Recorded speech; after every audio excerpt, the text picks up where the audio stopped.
wa mpira wa Kenya kwa mashindano yao ya maiden ya kitaifa nchini Afrika Kusini yatakayofanyika kuanzia tarehe 2 hadi tarehe 5 Aprili mwaka 2025, huku makao yakiwa ni katika kaunti ya Uasin Gishu. Wachezaji hao wakongwe wa mpira wamesifia taifa tangu kuanzishwa kwa mashindano yao mwaka jana.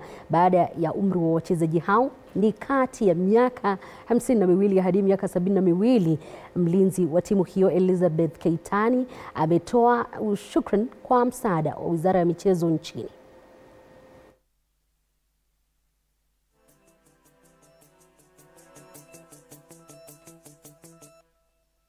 Kazi ya sports ministry ni kutafuta talent mahali iko.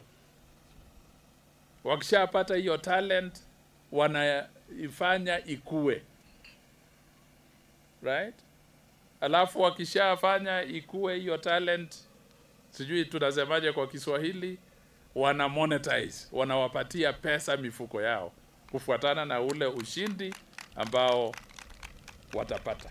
Kwa wengine wa mtaa walikuwa wanatuchekelea tu ati sisi tumekosa kazi ya kufanya, lakini kumbe Mungu naye alikuwa na mpango mzuri kwetu. Hata si hatukujua tutafika mahali tumefika. Huyu nimekuwa na wachukuu, wewe naenda mpira, naenda kucheza na wachukuu yako.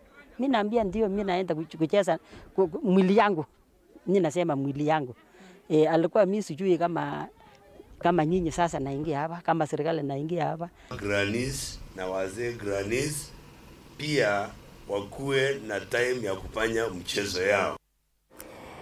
Bila shaka siku zote